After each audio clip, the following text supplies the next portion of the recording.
Amphibious assaults have been a part of almost every major world conflict since ancient times.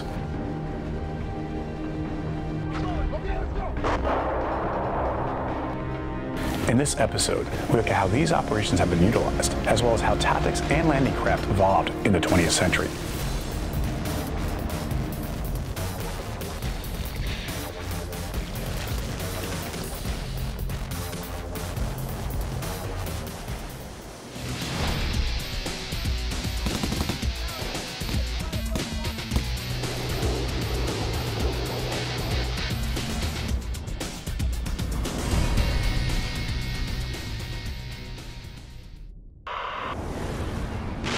Prior to World War I, troops usually conducted amphibious assaults with rowboats or other light vessels. During the American Revolution, for example, General George Washington famously crossed the Delaware in a wooden Durham boat. Likewise, during the Civil War, when Union forces launched their first amphibious assault against the Confederates stationed at Fort Hatteras and Clark, they used shallow, flat-bottomed skiffs to land their men.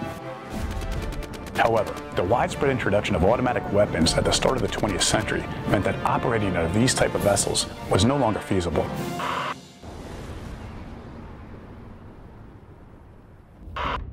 The first modern amphibious assault took place during World War I, when Allied forces stormed the beaches of Gallipoli. As part of the operation, they used what is known as X-lighters, one of the first landing craft specifically designed for amphibious operations. Based off the design of traditional London barges, these British-built ships featured a drop-down ramp that could be extended over the bow. Even though the Allies' campaign in Gallipoli eventually failed, the successful use of X-lighters helped create optimism about the future of amphibious assaults.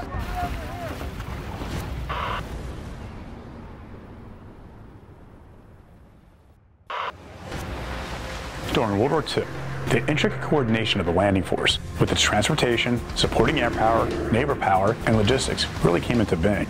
In fact, the first American offensive of the entire war was an amphibious assault that took place in August 1942 at Guadalcanal in the Solomon Islands. Using an early version of what is known as the Higgins boat, U.S. Marines landed for the most part unopposed. But despite the ease of the landing, the operation exposed several critical issues with amphibious assaults. First of all, early Higgins boats lacked a ramp at the front, which forced troops to climb over the side to exit, an action that was slow and cumbersome, and would have been difficult to perform under fire. Secondly, Guadalcanal revealed a critical need for supporting air and naval power, as well as a vast logistical network capable of supplying troops engaged in these types of operations. Because they lacked this, U.S. forces on the island were plagued by a shortage of firepower, food, ammo, and supplies during the entire 6-month-long campaign.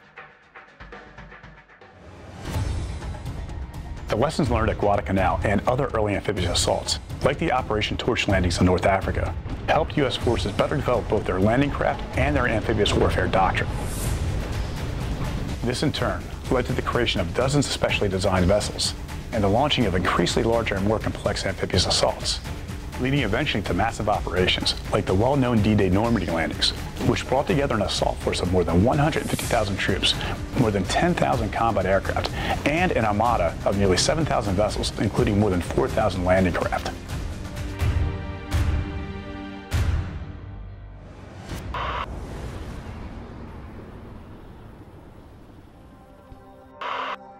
Although they've never reached the same size, scope, and complexity, American forces have participated in a few amphibious operations since World War II. The largest and arguably greatest was the Inchon invasion that took place in September 1950 during the Korean War. The brainchild of General Douglas MacArthur, the operation used World War II-era Higgins boats to land American Marines and UN forces at the northwestern coast of South Korea. Supported by naval gunfire, the troops stormed ashore and quickly overwhelmed the North Korean defenders, who had mistakenly believed that Inchon's narrow channel, high seawalls, and strong current would make a landing too risky. After advancing inland, they ultimately helped retake the capital city of Seoul, a move that temporarily reversed their strategic situation of the war. Despite the stunning success of past amphibious assaults, the evolving nature of warfare has made these operations become increasingly rare. In fact, most amphibious assaults today are small, targeted attacks conducted by special operations teams. So what do you think the future of amphibious assaults will be? What kind of new equipment will be designed to deploy our troops? How will strategies continue to evolve? Post your thoughts and opinions below.